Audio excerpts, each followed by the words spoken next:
Se te enseñó a construir para existir.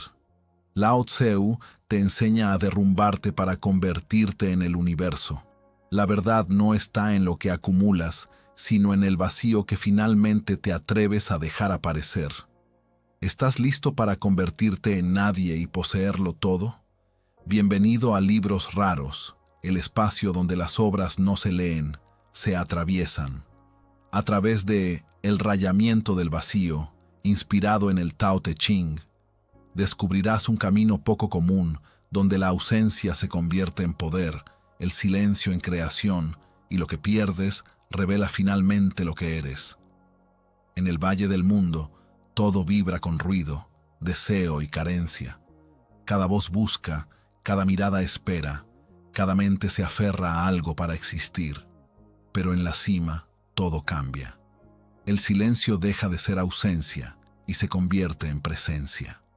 Lao Tseu no subió para huir de los hombres, sino para comprender lo que ellos no escuchan. No ascendió para aislarse, sino para convertirse en un sol que irradia sin depender. Porque la necesidad es una frecuencia de carencia. Cuanto más buscas, más confirmas lo que falta. La autosuficiencia, en cambio, es una frecuencia de creación. No pide nada, lo genera todo. Inspirada en el Tao Te Ching, esta obra te invita a cambiar tu posición interior, a salir del valle del ruido y sentir la cima del vacío. Si este viaje resuena en ti, suscríbete a Libros Raros y avanza con nosotros por este camino del Tao, donde no se trata de ser más, sino de aprender finalmente a ser. La ecuación de la inexistencia. Una idea incómoda se abre paso cuando el ruido del mundo se disuelve por un instante. Aquello que llamas sólido, estable, real, no es más que una ilusión organizada. La materia, esa a la que te aferras para definirte, no es más que vacío estructurado. La ciencia misma lo susurra en silencio, como un secreto que pocos están dispuestos a escuchar. Más del 99% de un átomo es espacio vacío. Y sin embargo, construyes tu identidad como si todo dependiera de la acumulación, como si más forma significara más existencia.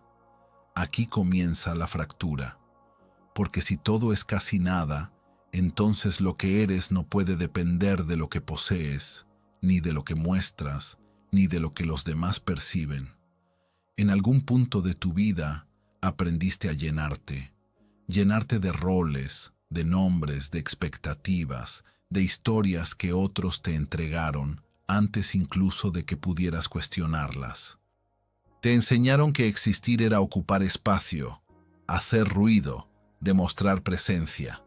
Pero esa enseñanza, profundamente arraigada, es la primera distorsión. Porque cuanto más te llenas, más te alejas de la fuente. Cuanto más te defines, más te limitas. Y cuanto más intentas ser alguien, más te desconectas de lo que realmente es. Lao Tseu insinuaba este misterio sin necesidad de fórmulas ni teorías. Lo útil de una vasija no es su forma, sino el vacío que contiene. Pero esa verdad ha sido olvidada, desplazada por una obsesión constante por la forma, por la apariencia, por la densidad. El mundo moderno ha convertido el vacío en una amenaza, cuando en realidad es el origen de toda posibilidad. Porque el vacío no es ausencia, es potencial puro, no es carencia, es campo abierto, no es nada, y por eso puede convertirse en todo. Observa con atención tu propia vida. Cada vez que sientes ansiedad, miedo o urgencia, hay un impulso escondido. Llenar un espacio que percibes como incómodo. Llenarlo con palabras, con acciones, con distracciones, con relaciones, con objetivos. Pero ese impulso no nace de la verdad, nace del condicionamiento. Es una reacción automática ante el silencio. Es el rechazo a enfrentarte con ese espacio donde no hay identidad fija, donde no hay control, donde no hay garantías. Y sin embargo, es precisamente ahí donde reside el acceso a la creación, porque mientras sigas operando desde una identidad rígida, todo lo que generes será una repetición.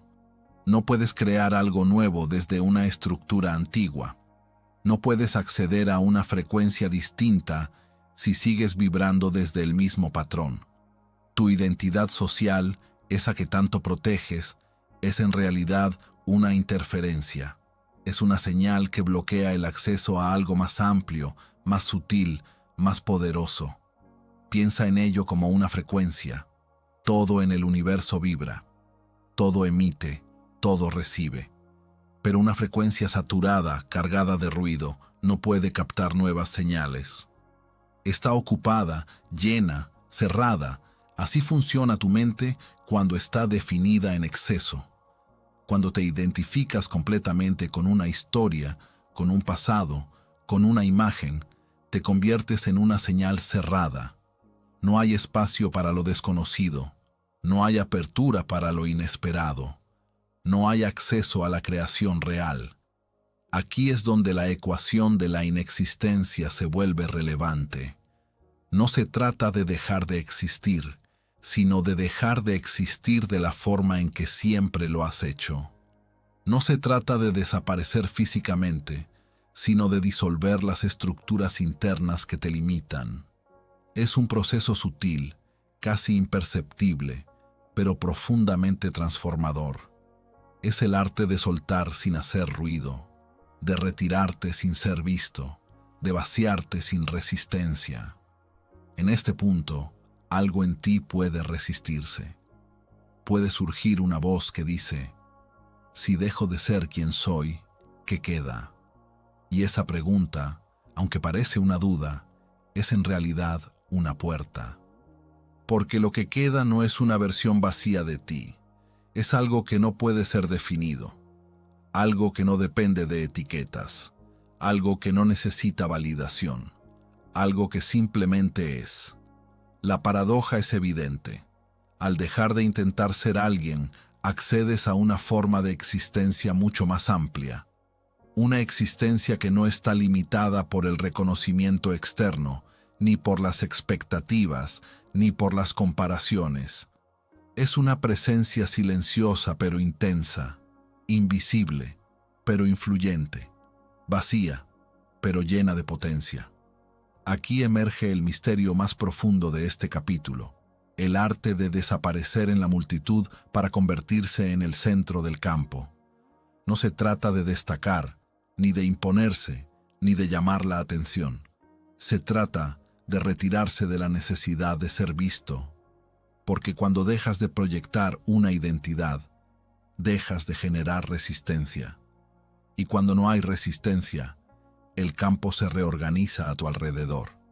Las personas más influyentes no siempre son las más visibles. A veces son las más silenciosas, las que no buscan ser reconocidas, las que no necesitan demostrar nada. Hay en ellas una cualidad difícil de describir, pero imposible de ignorar. No es carisma en el sentido tradicional. No es poder en el sentido social. Es otra cosa.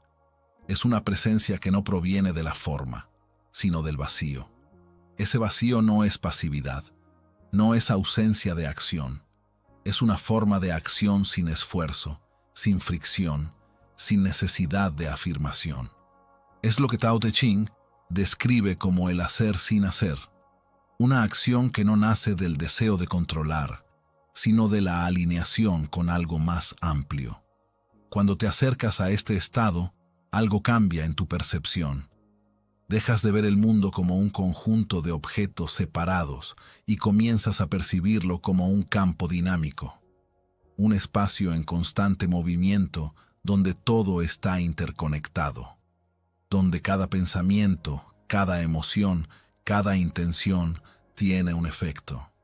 Y en ese campo, el vacío no es un espacio muerto, es un punto de origen. Es el lugar donde las posibilidades existen antes de manifestarse. Es el punto cero desde el cual todo emerge. Aquí es donde la enseñanza se vuelve práctica, aunque no en el sentido convencional.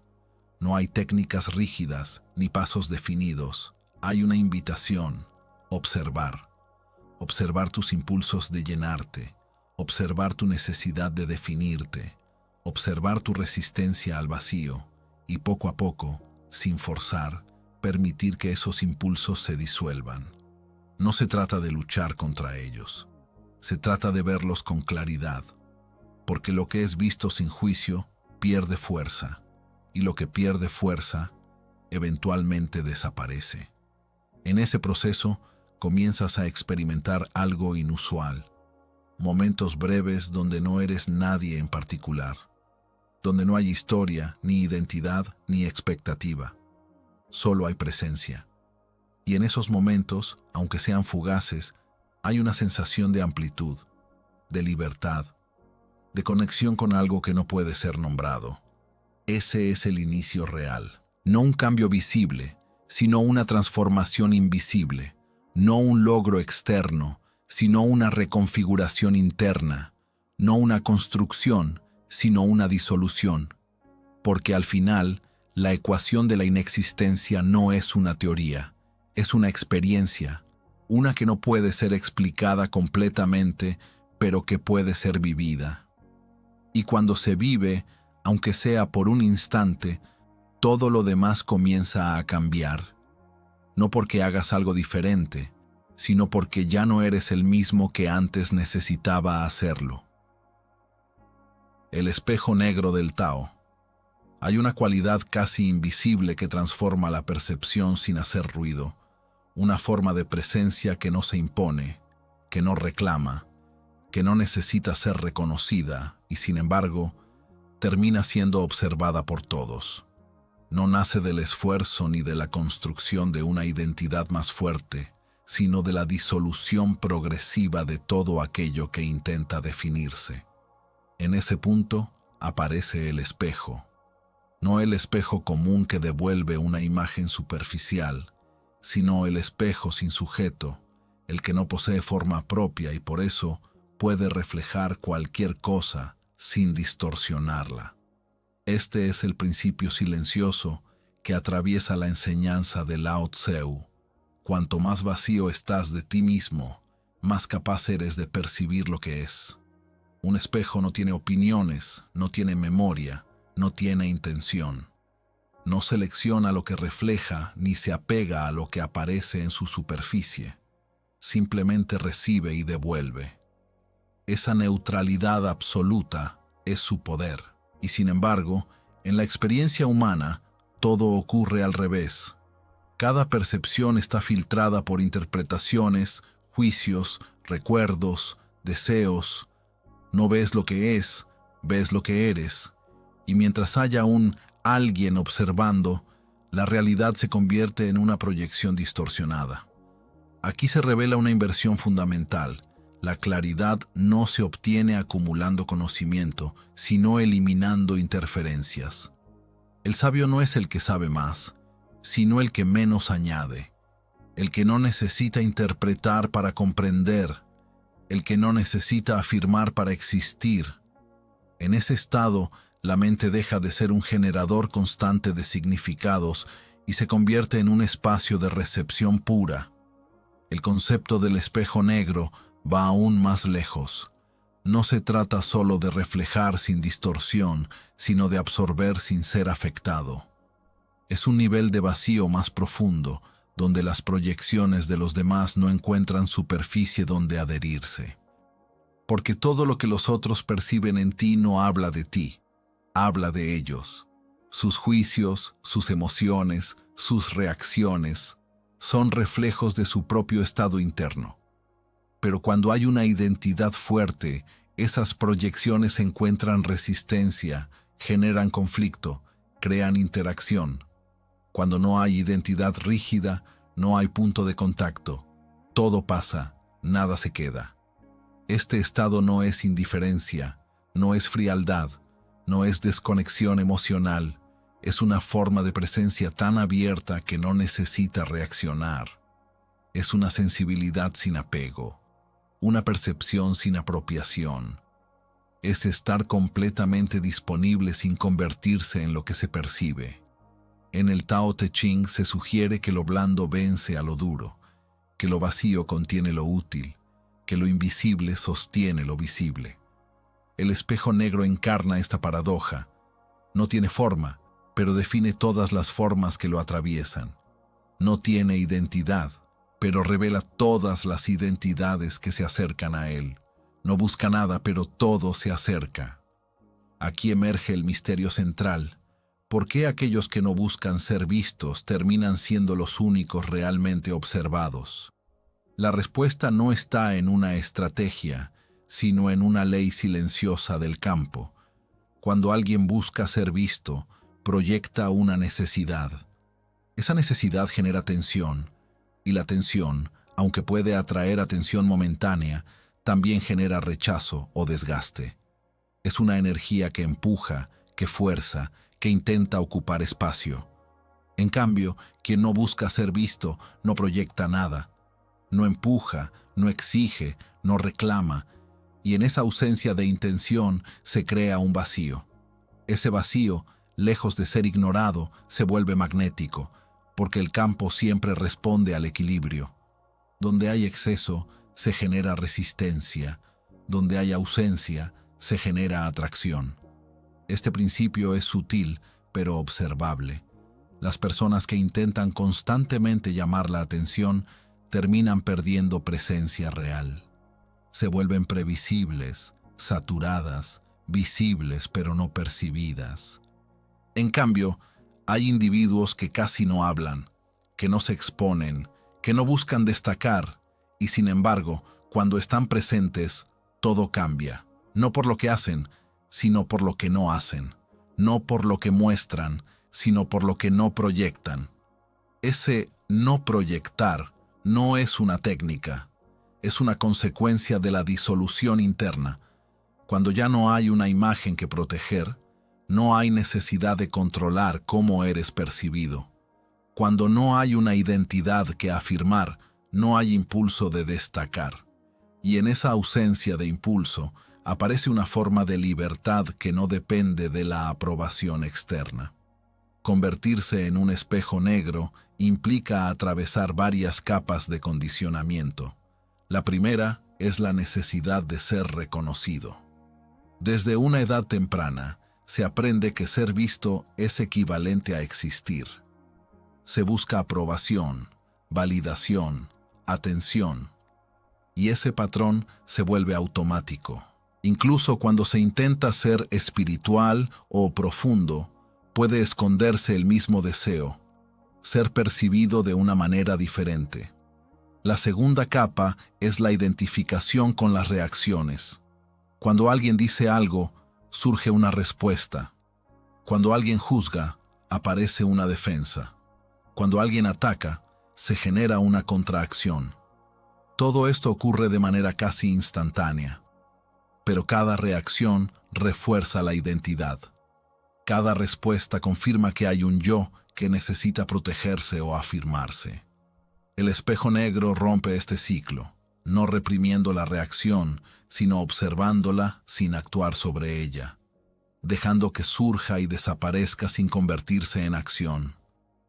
En ese espacio entre estímulo y respuesta, algo cambia. Se abre un intervalo donde la identidad no se solidifica, donde la energía no se fija, donde la proyección no encuentra superficie. A medida que este estado se estabiliza, la percepción se transforma. Ya no ves a las personas como individuos separados con intenciones claras, sino como expresiones de un campo en movimiento. Sus palabras dejan de ser personales, sus acciones dejan de ser dirigidas a ti. Todo se vuelve más impersonal, más fluido, menos cargado. Esto no significa que pierdas la capacidad de interactuar. Al contrario, la interacción se vuelve más precisa, más adecuada, más libre de distorsión. Respondes cuando es necesario, pero sin carga emocional. Actúas cuando es apropiado, pero sin apego al resultado. Escuchas sin interpretar. Observas sin intervenir. En este punto, la presencia adquiere una cualidad diferente. No es una presencia basada en la personalidad, sino en la ausencia de ella. No es una presencia que llena el espacio, sino que lo abre. Y en ese espacio abierto, los demás comienzan a reflejarse a sí mismos con mayor claridad, porque ya no hay interferencia, ya no hay distorsión, solo hay un campo limpio donde todo puede aparecer tal como es. Este fenómeno explica por qué algunas personas, sin decir mucho, generan transformaciones profundas en otros, no porque transmitan ideas complejas, sino porque ofrecen un espacio donde la verdad del otro puede emerger sin obstáculos. Son como espejos que no deforman, que no juzgan, que no interpretan, y en ese reflejo puro, el otro se ve por primera vez sin filtros. Pero este poder no puede ser buscado directamente, porque en el momento en que se convierte en un objetivo, deja de ser auténtico. Se transforma en una estrategia, en una intención, en una forma de control. Y el control es lo opuesto al vacío. Es una forma de llenar, de dirigir, de manipular. Por eso, el camino no es convertirse en un espejo negro, sino dejar de ser todo aquello que impide que ese espejo se revele. No es añadir una nueva habilidad, sino soltar las viejas estructuras. No es aprender a reflejar, sino dejar de interferir. En ese proceso puede aparecer una sensación de pérdida, como si algo se desvaneciera, como si la identidad se volviera menos definida. Y esa sensación puede generar miedo, porque lo conocido, aunque limitado, ofrece una forma de seguridad. Lo desconocido, aunque libre, parece incierto. Pero es precisamente en esa incertidumbre donde se abre el acceso a algo más amplio. Algo que no depende de la forma, ni del reconocimiento, ni de la validación. Algo que simplemente es, sin necesidad de ser nombrado. Y cuando ese estado se integra, aunque sea parcialmente, la relación con el mundo cambia. Ya no necesitas ser visto para existir. Ya no necesitas ser comprendido para sentirte válido. Ya no necesitas proyectar una imagen para tener presencia. Eres como un espejo en la oscuridad, invisible pero presente, vacío pero receptivo, silencioso pero profundamente activo. Y en esa aparente ausencia se esconde una forma de poder que no puede ser imitada ni comprendida completamente. Solo puede ser vivida. La singularidad del silencio, el horizonte de los eventos. Entre todas las formas de poder que el ser humano ha intentado dominar, hay una que permanece incomprendida porque no puede ser vista, medida ni demostrada: el silencio absoluto. No el silencio superficial que aparece cuando cesan los sonidos, sino una cualidad más profunda, más densa, más cercana a un punto de colapso donde toda información deja de escapar. En la física, ese punto es descrito como el horizonte de los eventos, el límite invisible de un agujero negro donde nada puede regresar. En la experiencia interior, ese límite también existe. Es el umbral donde el lenguaje se detiene, donde la identidad deja de proyectarse, donde la mente ya no traduce la realidad en palabras. La mayoría de las personas temen ese umbral, no porque lo comprendan, sino porque lo intuyen.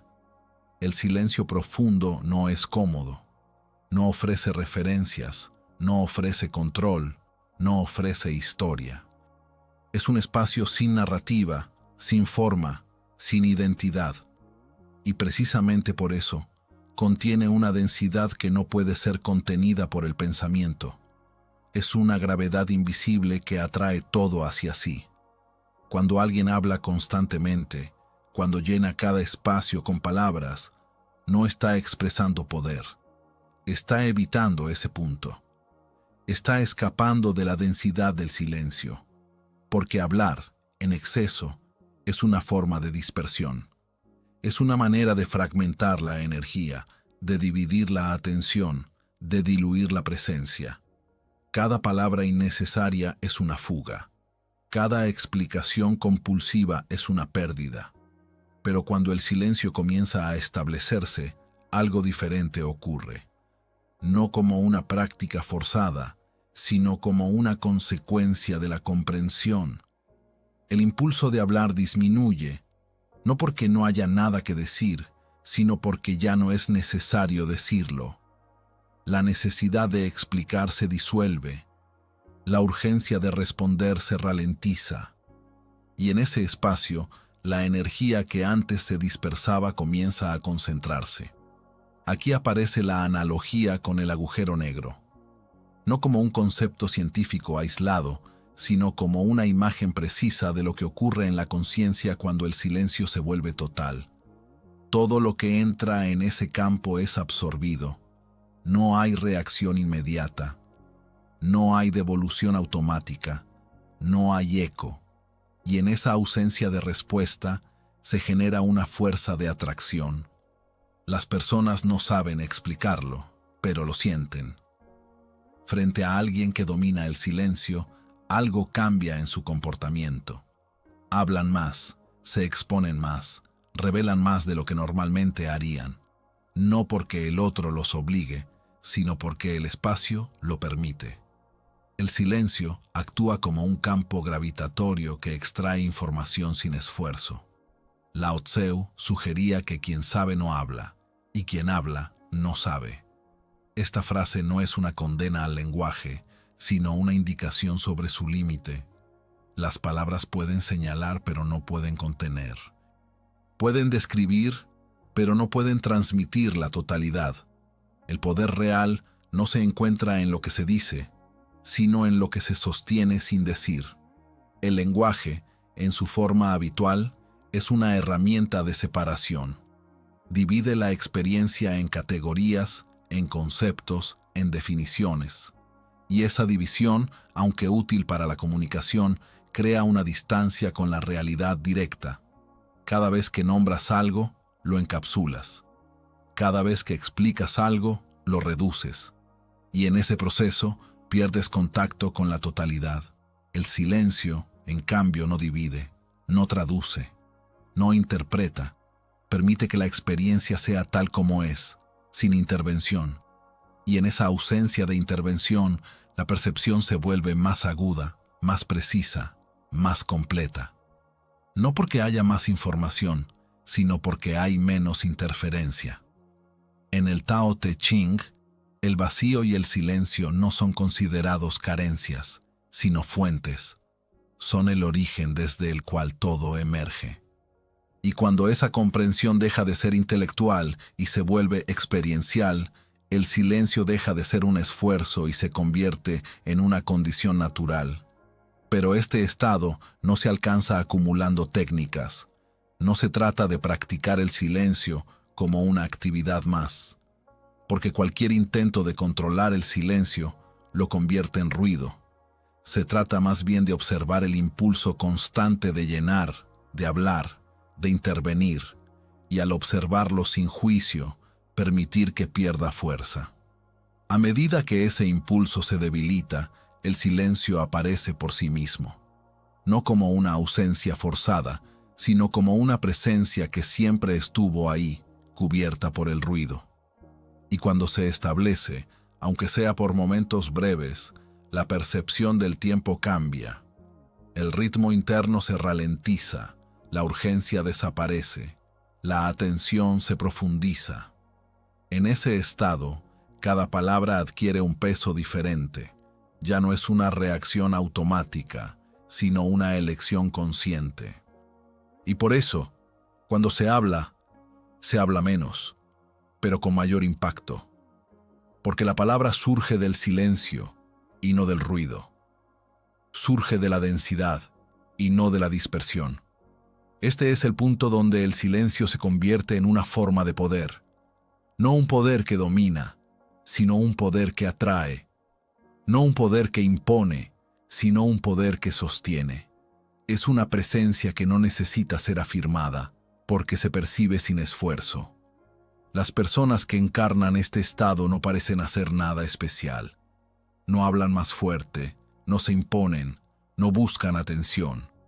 Y sin embargo, cuando están presentes, el espacio cambia. Hay una cualidad de calma, de profundidad, de intensidad silenciosa que modifica la dinámica sin necesidad de acción visible.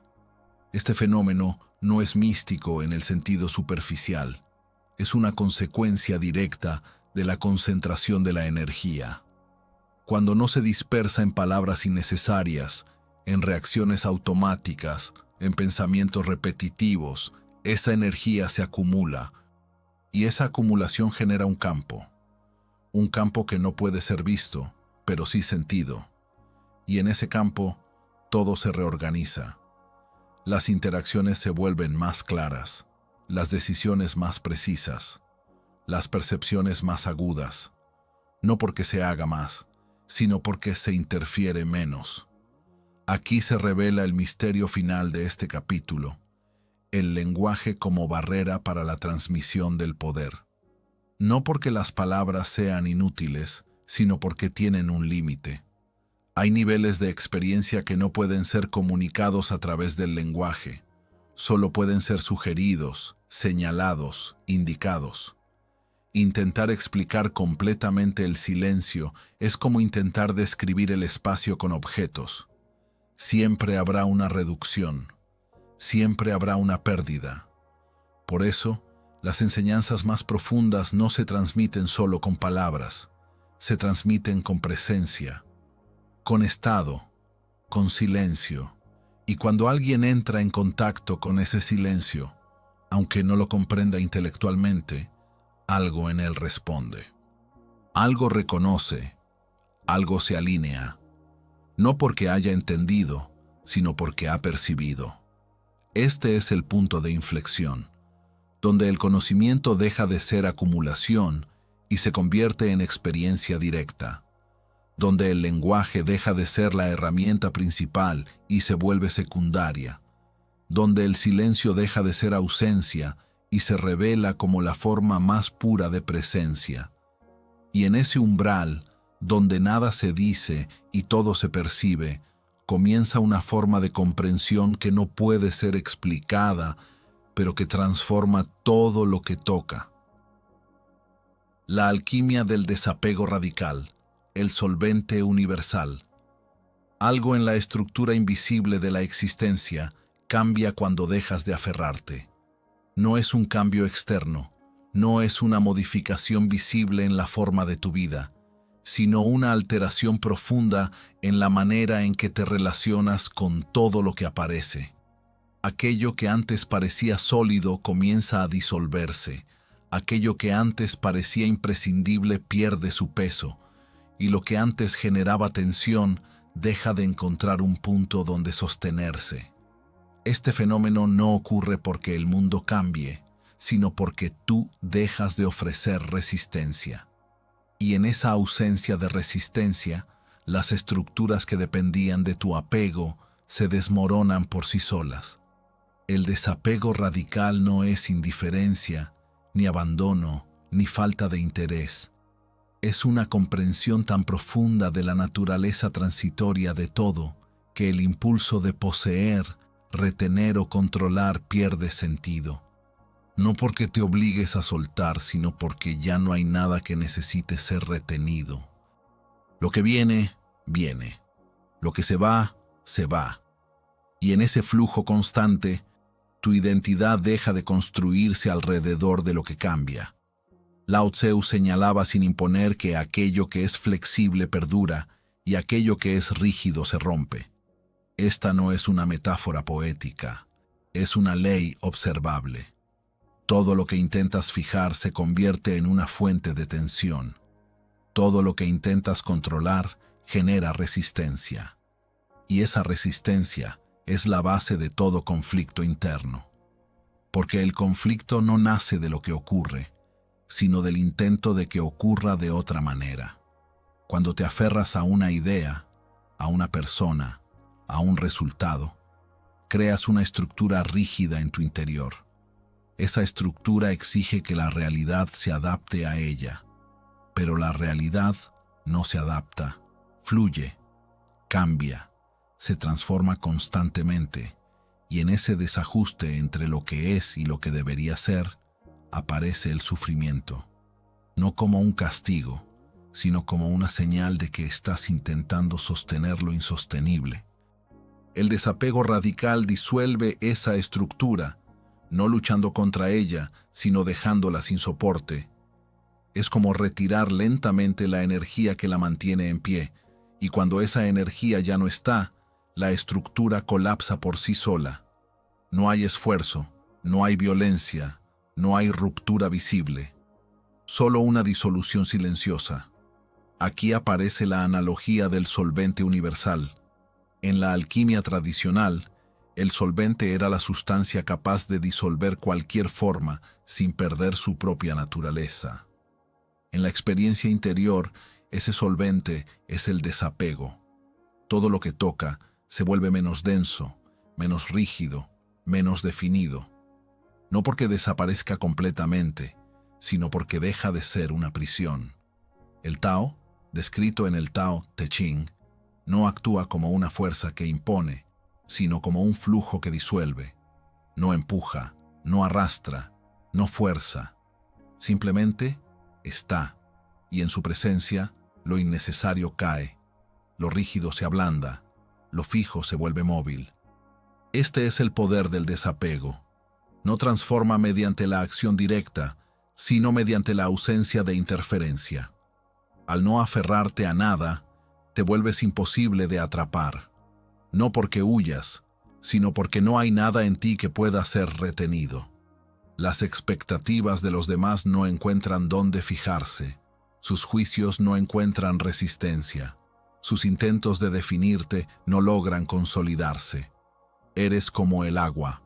Adopta cualquier forma, pero no pertenece a ninguna. Eres como el viento. Atraviesa todo, pero no puede ser contenido. Esta cualidad no se desarrolla a través de técnicas, sino a través de la observación constante. Cada vez que surge el impulso de retener algo, de asegurar un resultado, de controlar una situación, hay una oportunidad. No para reprimir el impulso, sino para verlo con claridad, y en esa claridad permitir que pierda su fuerza. El desapego no elimina las relaciones, ni los proyectos, ni los deseos. Lo que elimina es la dependencia. Puedes amar sin poseer.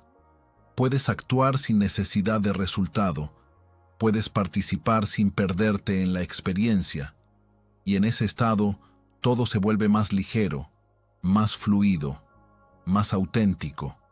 Aquí se revela uno de los misterios más profundos, la vulnerabilidad absoluta como escudo impenetrable. A primera vista, parece una contradicción. Ser vulnerable implica estar expuesto, abierto, sin defensa. Y sin embargo, cuando no hay nada que proteger, no hay nada que pueda ser herido. Cuando no hay identidad rígida, no hay punto de ataque. La verdadera vulnerabilidad no es debilidad, es transparencia. Es la ausencia de capas, de máscaras, de estructuras defensivas. Y en esa transparencia, cualquier intento de agresión se disuelve, porque no encuentra oposición, no encuentra resistencia, no encuentra un yo que pueda ser dañado. Esto no significa que no sientas, no significa que no percibas, significa que no te identificas con lo que sientes. Las emociones aparecen, se mueven, desaparecen. No se fijan, no se convierten en identidad. Y al no convertirse en identidad, no generan reacción automática. En este estado, la vida continúa, pero de una manera diferente. Las acciones surgen, pero no desde la necesidad. Las decisiones se toman, pero sin carga. Las relaciones se desarrollan, pero sin dependencia. Todo ocurre, pero nada se adhiere. La mente, que antes intentaba controlar cada aspecto de la experiencia, comienza a relajarse. Ya no necesita anticipar constantemente, ni protegerse, ni asegurar resultados. Y en esa relajación aparece una forma de inteligencia más profunda. No es una inteligencia basada en el análisis, sino en la percepción directa. una comprensión que no pasa por el pensamiento, sino por la alineación con el flujo de lo que es. Lao Tzu hablaba de actuar sin actuar, de hacer sin hacer. Este principio, aparentemente contradictorio, se vuelve claro en el desapego radical. Cuando no hay resistencia interna, la acción se vuelve precisa, espontánea, adecuada. No hay exceso, no hay carencia, solo lo necesario en el momento exacto. Este tipo de acción no genera fatiga, porque no está impulsada por la tensión. No genera arrepentimiento, porque no está basada en la expectativa. No genera apego, porque no busca sostenerse en el tiempo. Es una acción que nace y muere en el mismo instante, dejando el campo limpio. Y en ese campo limpio, nuevas posibilidades aparecen. No porque las busques, sino porque hay espacio para que emerjan. El desapego no crea directamente, pero abre el espacio donde la creación puede ocurrir sin interferencia. A medida que este estado se profundiza, algo cambia en la percepción de la realidad. Lo que antes parecía importante pierde su intensidad. Lo que antes generaba ansiedad deja de tener peso. Y lo que antes pasaba desapercibido comienza a revelarse con claridad. No es que el mundo se vuelva diferente, es que ya no lo miras desde la necesidad. Y al no mirarlo desde la necesidad, lo ves tal como es, sin filtros, sin proyecciones, sin distorsión. En ese punto, el desapego deja de ser una práctica y se convierte en una condición natural. No tienes que recordarte soltar porque ya no hay impulso de aferrarte. No tienes que esforzarte por aceptar porque no hay resistencia que vencer. Eres simplemente parte del flujo, no separado, no opuesto, no en conflicto. Y en esa integración aparece una forma de paz que no depende de las circunstancias. Una estabilidad que no se basa en la permanencia de nada externo. Este es el verdadero significado del solvente universal. No es una herramienta que usas, es un estado que encarnas. No es algo que aplicas, es algo que eres cuando dejas de ser todo lo que no es esencial. Y en esa esencia, que no puede ser definida ni poseída, se revela una libertad que no puede ser condicionada. Una libertad que no necesita ser defendida. Una libertad que no puede ser perdida, porque no depende de nada. Y al no depender de nada, lo contiene todo. La resonancia mórfica de la soledad. Lejos de ser una carencia o un vacío emocional, la soledad revela su verdadera naturaleza cuando deja de ser interpretada desde el miedo y comienza a ser vivida como un espacio de amplificación. No es aislamiento, no es abandono, no es desconexión. Es un estado de alta sensibilidad donde todo lo que eres deja de estar interferido por la presencia constante de los otros. En ese territorio silencioso, sin ruido externo ni exigencias sociales, emerge una cualidad particular de percepción que transforma la forma en que interactúas con la realidad misma. La mayoría evita este estado porque lo asocia con la ausencia de compañía, pero en su profundidad, la soledad no es la ausencia de otros, sino la presencia total de uno mismo sin distracción. Cuando desaparecen las conversaciones, las expectativas externas, las reacciones condicionadas, algo comienza a reorganizarse en tu interior. La mente, que antes respondía de manera automática a estímulos constantes, empieza a ralentizar su ritmo. El cuerpo, liberado de la tensión social, entra en una frecuencia más estable, y en esa estabilidad aparece una coherencia. No una coherencia impuesta, sino una alineación natural entre pensamiento, emoción y sensación física. Esta alineación es el verdadero núcleo de lo que podría llamarse una antena interna. Rupert Sheldrake propuso que existen campos invisibles que organizan la forma y el comportamiento de los sistemas vivos. Aunque esta idea ha sido debatida, sirve como una metáfora poderosa para comprender lo que ocurre en la soledad profunda. Cuando estás completamente solo, sin interferencia, tu campo interno deja de fragmentarse. Ya no estás adaptándote constantemente a los demás.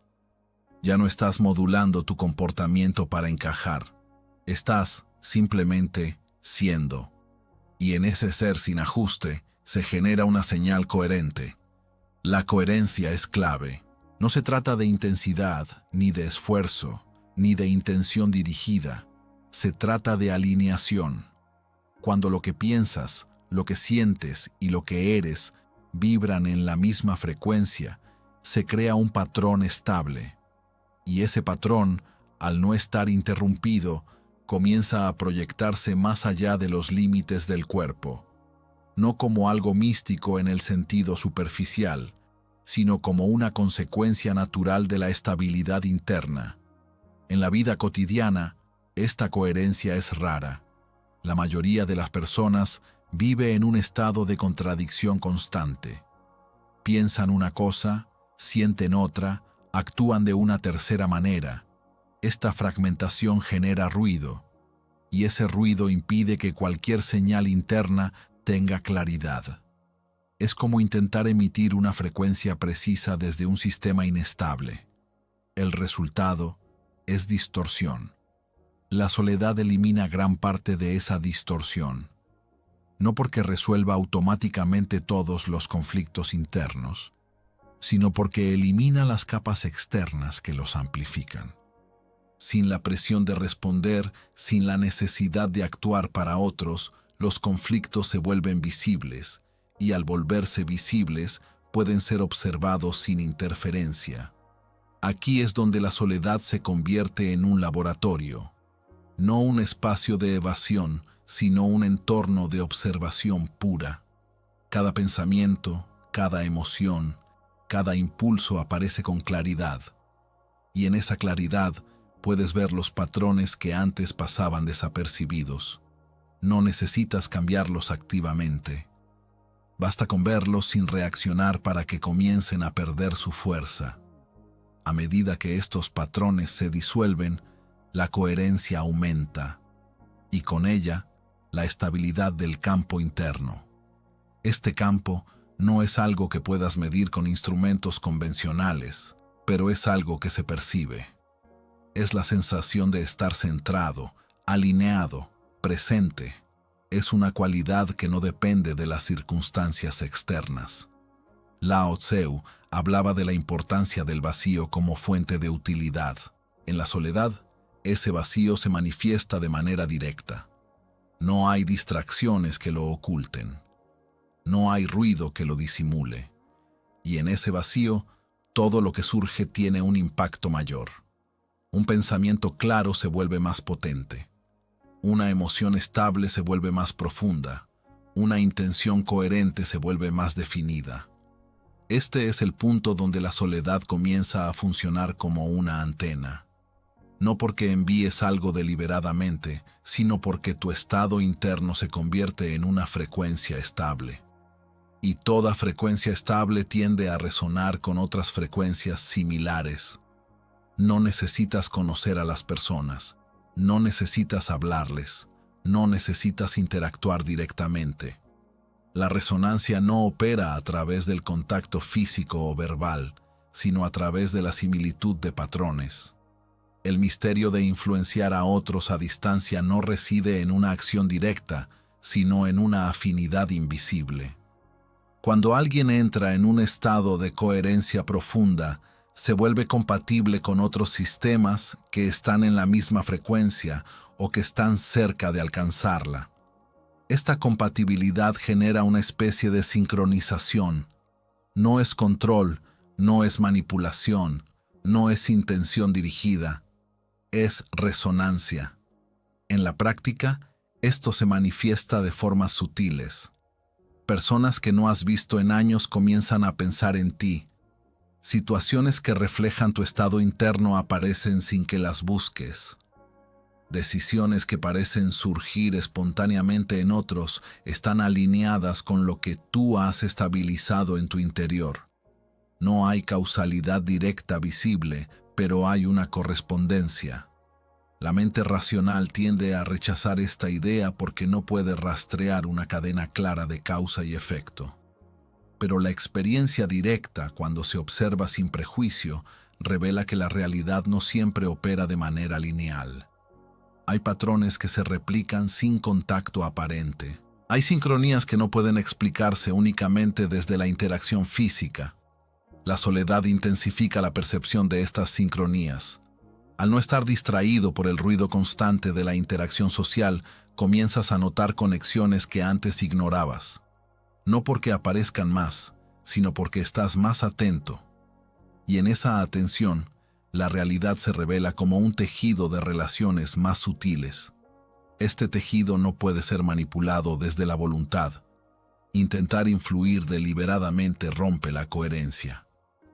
Introduce intención forzada, expectativa, tensión, y esa tensión distorsiona la señal. La verdadera influencia surge cuando no estás intentando influir, cuando simplemente mantienes un estado interno claro, estable, coherente. Aquí se encuentra la paradoja central. Cuanto menos intentas afectar a los demás, más profundo es el impacto de tu estado, porque no hay interferencia, no hay distorsión, no hay agenda oculta, solo hay presencia. La soledad, entonces, deja de ser un refugio y se convierte en un punto de emisión. No un lugar donde te escondes, sino un lugar donde te alineas. Y desde esa alineación, todo lo que haces, incluso lo que no haces, tiene un efecto.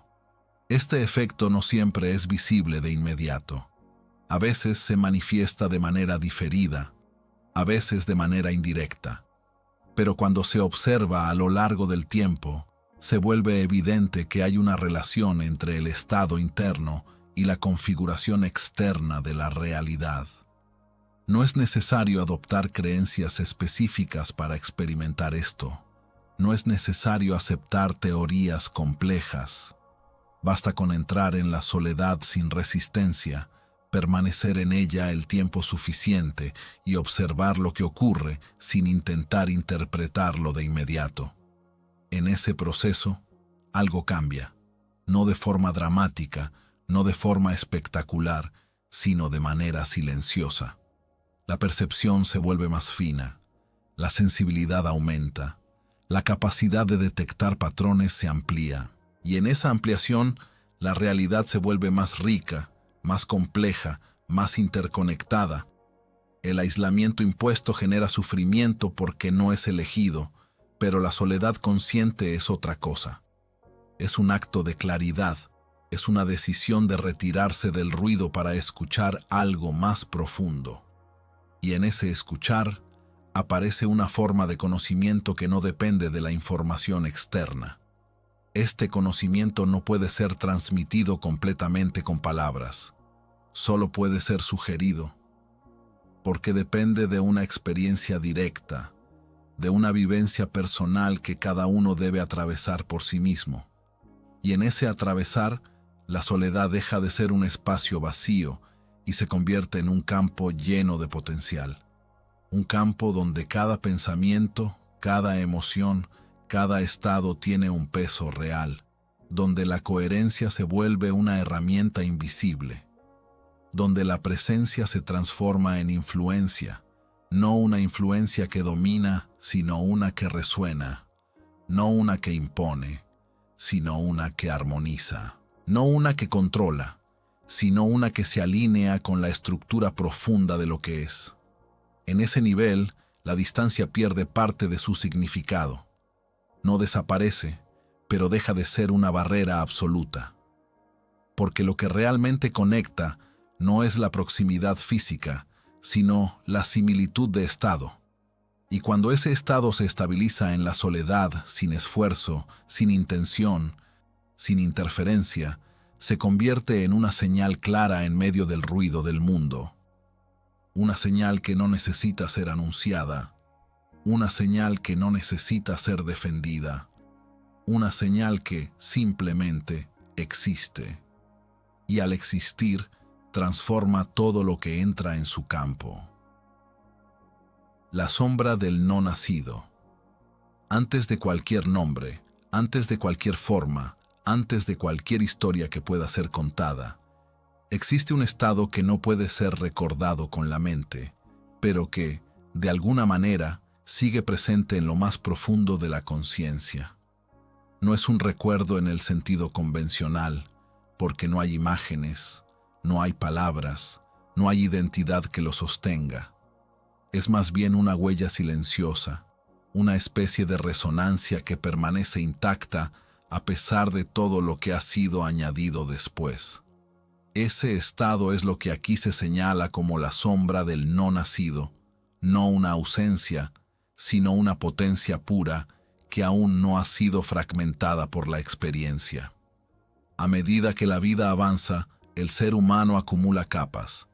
Primero el nombre, luego el lenguaje, después las normas, las expectativas, los roles, las responsabilidades. Cada una de estas capas cumple una función en el mundo social, pero también implica una reducción.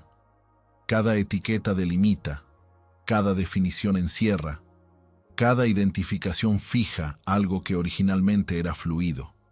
Y en ese proceso de estructuración, la energía que antes era libre comienza a canalizarse en direcciones específicas, muchas veces repetitivas, muchas veces inconscientes.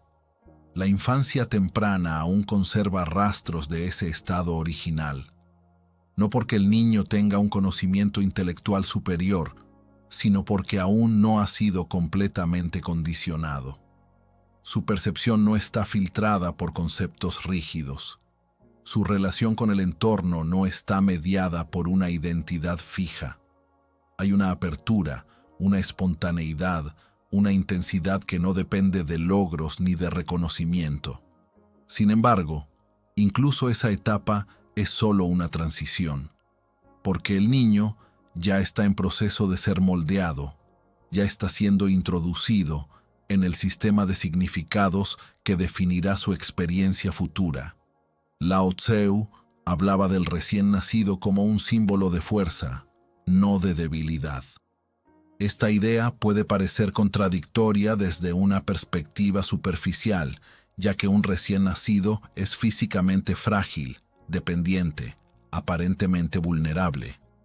Pero lo que se señala no es la condición física, sino el estado de la conciencia. El recién nacido no está dividido. No hay conflicto interno, no hay contradicción entre lo que es y lo que muestra.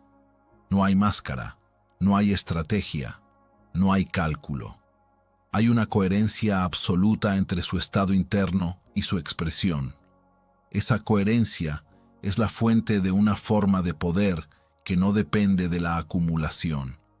No es un poder que se adquiere, sino un poder que se revela cuando se eliminan las interferencias.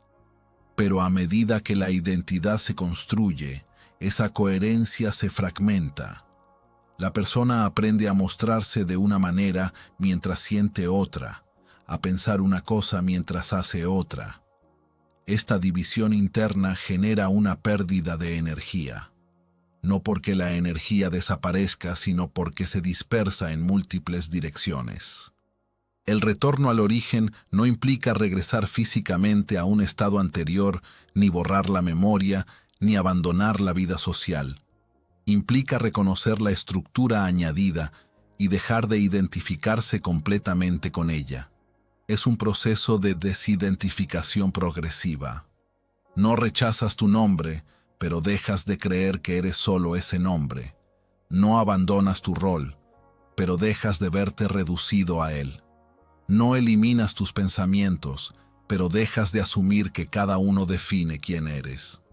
En este proceso, algo comienza a liberarse.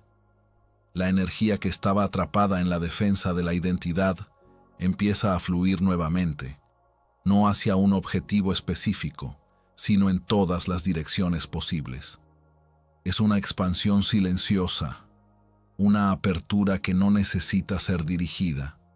Y en esa apertura aparece una cualidad que se asemeja al estado original.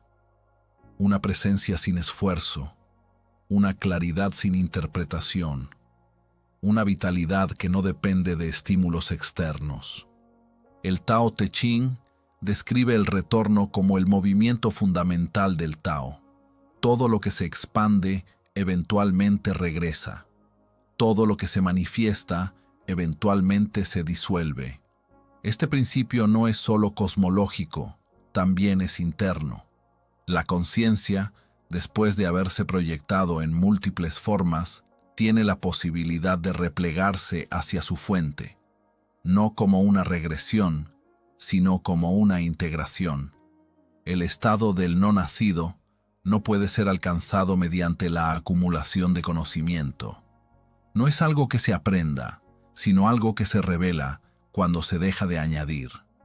Cada creencia cuestionada, cada identificación observada, cada reacción no alimentada abre un espacio. Y en ese espacio, lo que siempre ha estado presente comienza a hacerse evidente. No hay técnicas definitivas para este retorno, porque cualquier técnica implica un hacer, una dirección, una intención. Y el origen no está en una dirección específica, está antes de toda dirección. Sin embargo, hay una actitud que facilita este proceso, la observación sin interferencia. Ver sin intentar cambiar inmediatamente. Percibir sin interpretar de forma automática. Permitir que lo que surge se exprese sin ser inmediatamente capturado por la identidad. A medida que esta observación se profundiza, la distancia entre la conciencia y sus contenidos se vuelve más clara. Pensamientos, emociones, sensaciones aparecen y desaparecen, pero ya no son tomados como el centro. Se convierten en fenómenos que ocurren dentro de un campo más amplio. Y ese campo, que no cambia con cada pensamiento, comienza a ser reconocido como la base. Este reconocimiento no es conceptual. No se trata de entender una idea, sino de percibir directamente una realidad. Es una inversión de la atención, de lo que aparece hacia aquello en lo que aparece. Y en esa inversión, la identidad pierde su rigidez. Ya no es un punto fijo, sino un proceso dinámico que puede ser observado. Aquí emerge la sombra del no nacido como una presencia viva, no como algo separado, sino como la base misma de la experiencia. Es silenciosa, no tiene forma, no tiene características definibles, pero está ahí, sosteniendo todo lo que ocurre. Y al reconocerla, incluso de manera momentánea, se produce una transformación. La necesidad de afirmarse disminuye. La urgencia de ser alguien específico pierde intensidad. La comparación con los demás se debilita. No porque se imponga una nueva creencia, sino porque ya no hay un centro rígido que necesite defenderse o validarse.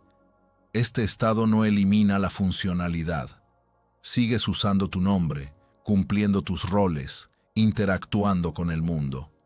Pero hay una ligereza, una ausencia de carga. Las acciones se realizan, pero no se acumulan como identidad. Las experiencias ocurren, pero no se convierten en definiciones permanentes. En este sentido, recuperar la fuerza de antes del nacimiento no significa volverse pasivo o desconectado. Significa actuar desde un lugar que no está fragmentado, desde una coherencia que no depende de mantener una imagen, desde una presencia que no necesita ser confirmada constantemente. La sociedad, en su estructura actual, refuerza constantemente la identidad. Premia la definición, la especialización, la diferenciación. Y aunque esto tiene su utilidad en ciertos contextos, también contribuye a la pérdida de contacto con el origen. Porque cuanto más te defines, más te limitas. Cuanto más te identificas, más te separas de la totalidad. El retorno al origen es, en cierto modo, un acto de desaprendizaje, no en el sentido de olvidar lo aprendido, sino en el sentido de dejar de depender completamente de ello. Es reconocer que todo lo que sabes es funcional, pero no esencial, que todo lo que eres en términos sociales es útil, pero no definitivo. Y en esa comprensión aparece una libertad distinta. No es la libertad de hacer cualquier cosa, sino la libertad de no estar atrapado en ninguna definición, de poder ser sin necesidad de ser algo específico, de moverte sin estar fijado en una identidad. Este estado puede parecer abstracto, pero se manifiesta de manera concreta en la vida diaria, en la forma en que respondes a los eventos, en la manera en que percibes a los demás, en la relación que tienes contigo mismo. Hay menos reacción automática, más espacio entre estímulo y respuesta, más claridad en la percepción. Lao Tzu no proponía un ideal inalcanzable, sino una dirección, un recordatorio de que debajo de todas las construcciones existe una simplicidad original, y que esa simplicidad no se pierde completamente, solo queda cubierta. La sombra del no nacido no es algo que debas crear, es algo que debes permitir que se revele. Y ese revelar no ocurre a través del esfuerzo, sino a través de la relajación de las estructuras que lo ocultan. En el silencio, en la soledad, en el desapego, en la observación, se abren pequeñas grietas en la identidad. Y a través de esas grietas, algo comienza a asomar, no como una idea, no como una emoción, sino como una presencia sin forma. Esa presencia no necesita ser entendida para tener efecto. Basta con reconocerla, aunque sea por un instante, para que la relación con todo lo demás cambie. Porque una vez que se ha percibido lo que está más allá de las formas ya no tienen el mismo peso, y en ese cambio silencioso se encuentra el verdadero retorno. No un viaje hacia atrás en el tiempo, sino un regreso a lo que siempre ha estado aquí, esperando sin urgencia, sosteniendo sin esfuerzo, siendo sin necesidad de ser nombrado. La danza de las probabilidades. Entre lo que se desea y lo que ocurre existe un espacio invisible que la mente intenta llenar con esfuerzo, estrategia y control. Sin embargo, ese espacio no responde a la lógica lineal con la que el pensamiento está acostumbrado a operar. No es un vacío que deba ser dominado, ni un territorio que pueda ser conquistado mediante la voluntad. Es un campo dinámico donde múltiples posibilidades coexisten, interactúan y se transforman constantemente. En ese campo, lo que finalmente se manifiesta no depende únicamente de la intención consciente, sino de una compleja red de factores que escapan a la percepción ordinaria. La necesidad, tal como es experimentada por la mayoría, nace de una sensación de carencia. Se percibe que algo falta, que algo debe ser obtenido para completar la experiencia. Esta sensación activa un impulso de control. Se planifica, se anticipa, se calcula. Cada acción se orienta hacia un resultado específico. Pero en ese movimiento se introduce una tensión, y esa tensión altera la relación con el campo de posibilidades. Cuando la mente se fija en un resultado, reduce el espectro de lo posible. En lugar de permanecer abierta a múltiples configuraciones, se aferra a una sola. Esta fijación crea una especie de rigidez interna que interfiere con la fluidez natural del proceso. No porque la intención sea negativa en sí misma, sino porque al volverse absoluta, excluye todo lo demás. Werner Heisenberg formuló el principio de incertidumbre, que en términos simples indica que no es posible conocer con precisión absoluta ciertos pares de variables al mismo tiempo. Aunque este principio pertenece al ámbito de la física, Su implicación simbólica es profunda. La realidad, en su nivel más fundamental, no es completamente determinista ni totalmente predecible. Existe un margen inherente de indeterminación. Esta indeterminación no es un defecto del sistema, sino su característica esencial. Es lo que permite que lo nuevo emerja. Es lo que hace posible que algo inesperado ocurra. Si todo estuviera completamente determinado, no habría espacio para la sorpresa, para la innovación, para lo que podría llamarse el milagro. El problema surge cuando la mente intenta eliminar esa indeterminación. Busca seguridad, certeza, garantía. Quiere saber exactamente qué ocurrirá, cuándo ocurrirá y cómo ocurrirá. Y en ese intento, introduce un control que limita la expresión del campo. El abandono al flujo no significa pasividad ni resignación. No es dejar de actuar ni renunciar a toda dirección. Es una transformación en la forma en que se actúa. Se pasa de una acción basada en la necesidad a una acción basada en la coherencia. La diferencia es sutil pero fundamental. En la necesidad se actúa para obtener algo que se percibe como ausente. En la coherencia se actúa porque la acción misma es la expresión natural de un estado interno. Cuando la acción surge de la coherencia, no está cargada de expectativa, no se ejecuta con la ansiedad de un resultado específico. Se realiza plenamente en el momento presente, sin proyectarse compulsivamente hacia el futuro. Y en esa ausencia de tensión, el campo de posibilidades permanece abierto. Niels Bohr señalaba que el comportamiento de las partículas depende del contexto de observación. Esto sugiere que la realidad no es independiente de la forma en que se interactúa con ella. La observación no es un acto pasivo, sino una participación activa en la configuración de lo que se manifiesta. En la vida cotidiana, esta participación se expresa a través del estado interno. No es solo lo que haces, sino desde dónde lo haces. No es solo la acción, sino la calidad de la conciencia que la impulsa. Cuando esa conciencia está cargada de necesidad, introduce una perturbación. Cuando está en equilibrio, permite una interacción más armoniosa con el campo. El misterio de por qué la suerte parece favorecer a quienes no la esperan se encuentra precisamente en esta dinámica. Quien no espera, no está tenso. Quien no está tenso, no restringe el flujo. Quien no restringe el flujo, permite que múltiples posibilidades se alineen sin interferencia. Esto no implica que la persona no tenga preferencias o direcciones, significa que no está psicológicamente dependiente de un resultado específico. Puede actuar, puede decidir, puede moverse en una dirección, pero sin quedar atrapada en la necesidad de que las cosas sean de una sola manera. En ese estado, la percepción cambia, se vuelve más amplia, más receptiva.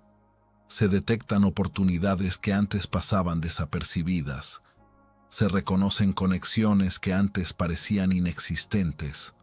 Y estas oportunidades no aparecen porque el universo favorezca arbitrariamente a algunos, sino porque la persona está en una posición interna que le permite percibirlas y responder a ellas. Carl Gustav Jung introdujo el concepto de sincronicidad para describir coincidencias significativas que no pueden explicarse únicamente por causalidad lineal. Estas coincidencias parecen tener un sentido, una coherencia, aunque no exista una conexión causal evidente. En un estado de apertura, estas sincronías se vuelven más frecuentes o al menos más visibles. No porque el mundo cambie radicalmente, sino porque la forma de percibirlo se transforma. La mente deja de filtrar la experiencia de manera rígida y comienza a reconocer patrones más sutiles. El control, en su forma más rígida, actúa como un filtro estrecho. Solo permite pasar aquello que coincide con la expectativa. Todo lo demás es descartado o ignorado. Esto reduce significativamente la capacidad de adaptación y de descubrimiento. El abandono consciente del control no elimina la inteligencia ni la capacidad de acción, al contrario, las refina, porque en ausencia de tensión, la percepción se vuelve más clara, y con una percepción más clara, las decisiones son más precisas, no porque estén garantizadas, sino porque están alineadas con la realidad del momento. Aquí aparece una paradoja fundamental. Cuanto más intentas asegurar un resultado, más limitado se vuelve el proceso.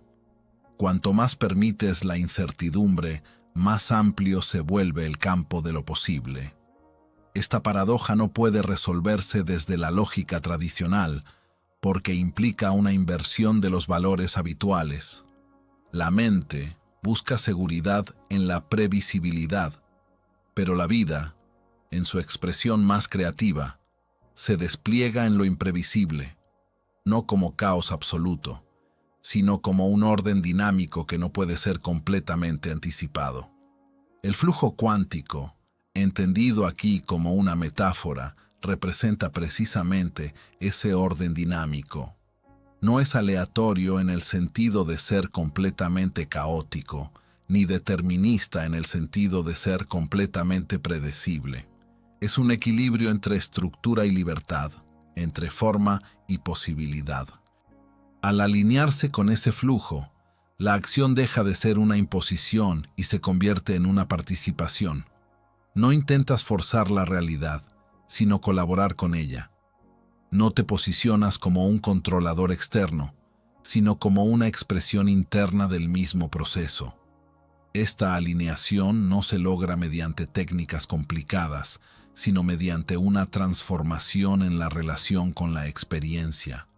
Se trata de observar la tendencia al control sin seguirla automáticamente, de reconocer la necesidad sin alimentarla, de actuar cuando es natural hacerlo, y de no actuar cuando la acción surge de la ansiedad. En ese equilibrio, la vida comienza a organizarse de maneras que parecen sorprendentes desde la perspectiva del control, pero que son naturales desde la perspectiva del flujo. Situaciones que parecían bloqueadas encuentran soluciones inesperadas. Encuentros que no estaban planificados generan oportunidades significativas. Eventos que no podían ser anticipados encajan de manera coherente en el desarrollo general. No se trata de atribuir esto a una fuerza externa que recompensa o castiga, sino de comprender que la realidad responde de manera distinta según el estado desde el cual se interactúa con ella. La coherencia interna facilita la coherencia externa. La tensión interna genera fricción externa. El abandono no es una pérdida de poder, sino una liberación de la energía que estaba siendo utilizada para mantener el control. Esa energía, al liberarse, se integra en el flujo general y contribuye a una interacción más fluida con el entorno. La suerte, en este contexto, deja de ser un fenómeno arbitrario. Se convierte en la expresión visible de una alineación invisible. No es algo que se pueda perseguir directamente, porque al perseguirlo se introduce nuevamente la necesidad y el control. Es algo que emerge cuando las condiciones internas permiten su manifestación. Por eso quienes parecen tener suerte no necesariamente hacen menos, sino que hacen de otra manera. Actúan sin la carga de la expectativa rígida, se mueven con flexibilidad, se adaptan con rapidez y, sobre todo, permanecen abiertos. Esta apertura no es ingenuidad ni falta de discernimiento. Es una inteligencia más amplia, menos condicionada por el miedo. Porque en el fondo, el control excesivo está impulsado por el miedo a la incertidumbre. Y cuando ese miedo se reduce, el control pierde su urgencia. En ausencia de esa urgencia, la relación con la vida se vuelve más ligera, no porque todo sea fácil, sino porque la resistencia disminuye. Y al disminuir la resistencia, el flujo se hace más evidente. En ese flujo, cada momento contiene múltiples direcciones posibles. No hay una sola línea predeterminada, sino un abanico de posibilidades que se abren y se cierran constantemente. La forma en que se navega ese abanico depende menos de la planificación rígida y más de la presencia consciente. La presencia permite responder en lugar de reaccionar, permite ver en lugar de proyectar, permite participar en lugar de imponer. Y en esa participación, la vida se revela como un proceso en el que el azar y el orden no son opuestos, sino aspectos complementarios de una misma dinámica. Así, la danza de las probabilidades no es un juego que deba ser ganado, sino un movimiento que puede ser comprendido y habitado, no desde el control, sino desde la alineación, no desde la necesidad, sino desde la plenitud, no desde la expectativa, sino desde la apertura. Y en esa apertura, lo improbable encuentra espacio para manifestarse, no como una excepción, sino como una expresión natural de un campo que, cuando no es restringido, siempre contiene más de lo que la mente puede anticipar. La apoteosis de lo invisible. Allí donde la búsqueda se disuelve sin dejar rastro, donde incluso la idea de alcanzar algo pierde sentido, comienza a revelarse una dimensión que no puede ser descrita como un logro ni como una adquisición. No es un estado que se obtiene, ni una meta que se alcanza tras un esfuerzo prolongado. Es más bien el colapso silencioso de toda separación imaginada entre quien observa y aquello que es observado. Lo que antes parecía un camino con dirección, etapas y progresión, se revela como una construcción provisional sostenida por la necesidad de comprender. Y cuando esa necesidad se agota, lo que permanece no es una respuesta, sino una evidencia. Durante gran parte del recorrido, la conciencia se experimenta a sí misma como un centro, un punto desde el cual se percibe el mundo, se interpretan los eventos y se toman decisiones. Este centro parece sólido, continuo, coherente. Se le da un nombre, una historia, una identidad, y desde esa identidad todo adquiere significado. Sin embargo, a medida que la observación se vuelve más profunda, ese centro comienza a mostrar su naturaleza inestable. No es fijo, no es permanente, no es independiente. Cambia con cada pensamiento, se modifica con cada emoción, se redefine con cada experiencia.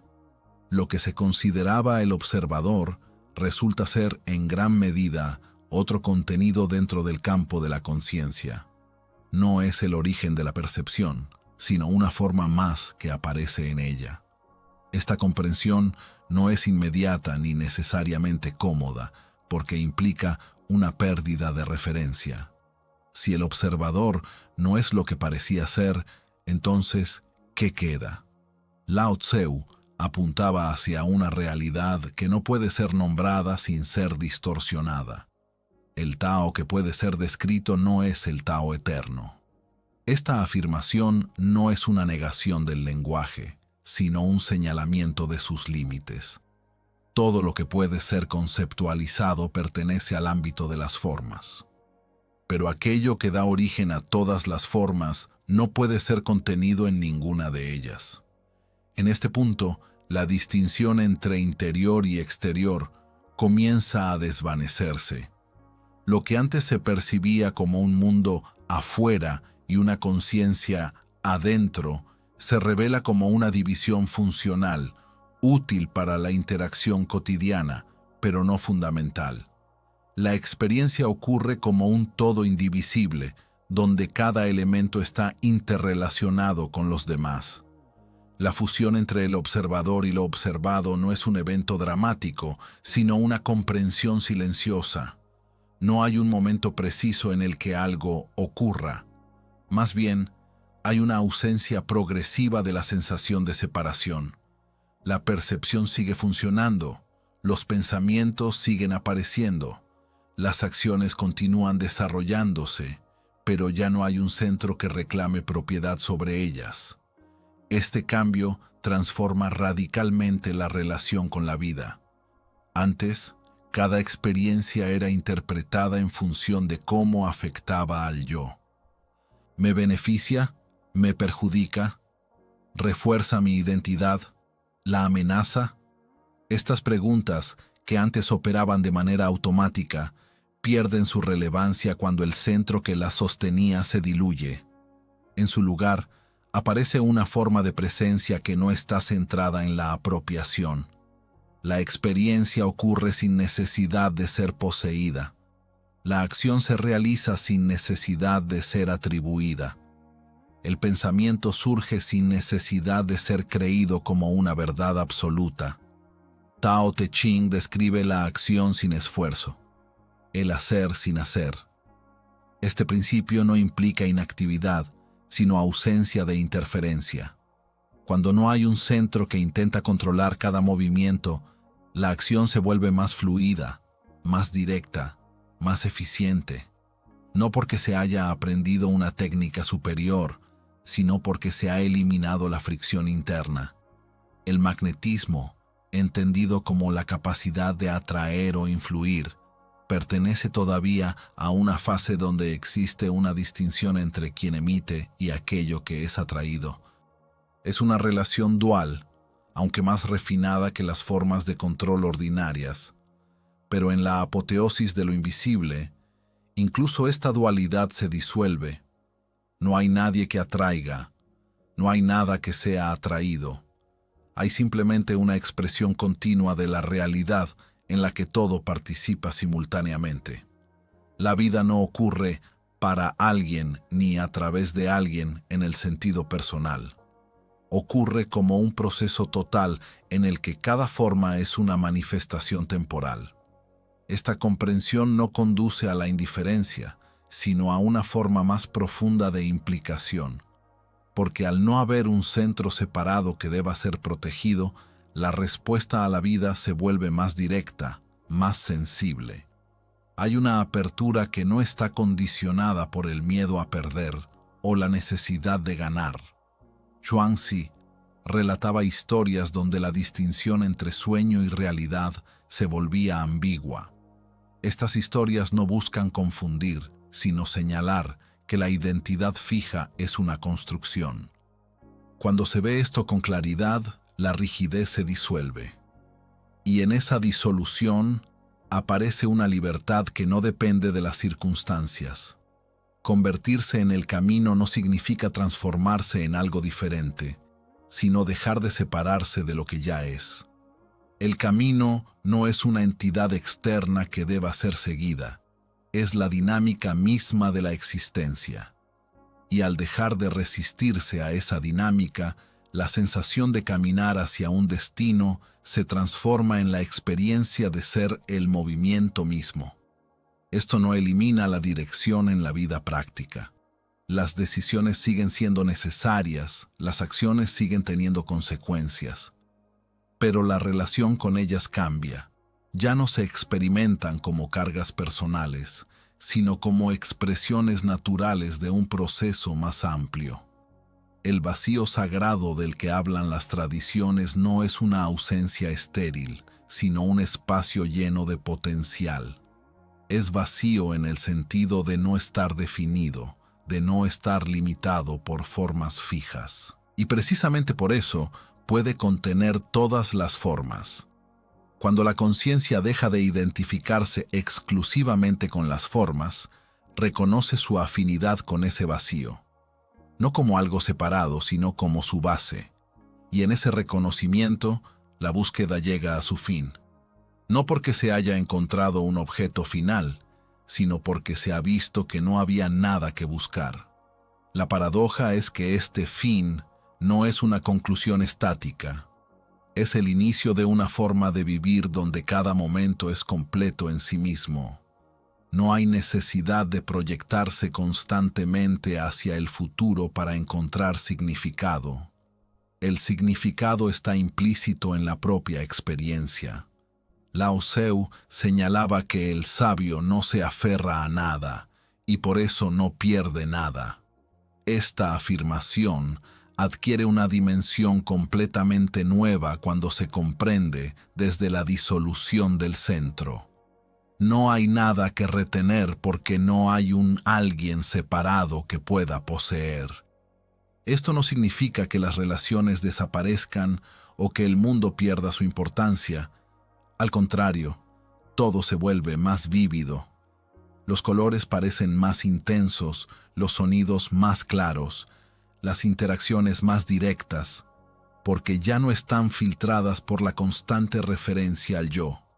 La vida continúa con sus desafíos, sus cambios, sus incertidumbres, pero la resistencia interna disminuye, y al disminuir la resistencia, incluso las situaciones difíciles se experimentan de manera diferente. No como amenazas a una identidad, sino como movimientos dentro de un proceso más amplio. El misterio final no es algo que deba ser resuelto, sino algo que se vive. No hay una explicación definitiva, porque cualquier explicación pertenecería al ámbito de las formas. Y lo que se señala aquí está más allá de ellas. En ese más allá, que no es un lugar ni un tiempo, la distinción entre lo visible y lo invisible pierde su sentido habitual. Lo invisible no es algo oculto detrás de lo visible. Es la base misma que permite que lo visible aparezca. Y al reconocer esta base, incluso de manera intuitiva, la percepción se transforma. No hay necesidad de afirmarse como alguien especial, ni de alcanzar estados extraordinarios. La simplicidad se vuelve suficiente. La presencia se vuelve completa. Y en esa completitud, la vida se expresa sin esfuerzo, sin separación, sin necesidad de ser comprendida en términos conceptuales. Así, la apoteosis de lo invisible no es una elevación hacia algo superior, sino una disolución en lo que siempre ha sido. No es un logro personal, sino el reconocimiento de la ausencia de un centro que pueda reclamar ese logro. Y en ese reconocimiento, el camino y quien lo recorre dejan de ser dos, revelando una unidad que no necesita ser nombrada para ser plenamente real. Al final de este viaje, algo en ti ya no puede volver atrás como antes. Lo que parecía sólido comienza a sentirse como un eco, como un sueño denso del que poco a poco te estás despertando. Esa antigua vida, llena de ruido, de urgencias, de identidades que debían ser defendidas, pierde su peso cuando la miras desde esta nueva claridad. No porque haya sido inútil, sino porque ya no te define. Lo que creías ser se disuelve suavemente, y en ese espacio que queda, no hay vacío en el sentido de pérdida, sino una presencia inmensa, silenciosa y libre. Comprendes entonces que el secreto último no es volverte autosuficiente, ni alcanzar una perfección personal. El secreto es ver con total lucidez que no hay nadie a quien satisfacer, que ese yo que luchaba, temía y buscaba reconocimiento era solo una construcción pasajera. Y es precisamente en esa ausencia total de yo donde emerge una fuerza incomparable, una inteligencia viva que no necesita esfuerzo, la misma que mueve las estrellas sin intención. Si algo en ti ha resonado, no lo dejes pasar como un simple momento. Permanece con esta sensación. Obsérvala. Déjala expandirse en tu vida cotidiana. Y si este contenido ha tocado algo real en ti, apoya este camino compartiendo, comentando y suscribiéndote para que más personas puedan recordar lo que siempre ha estado en ellas.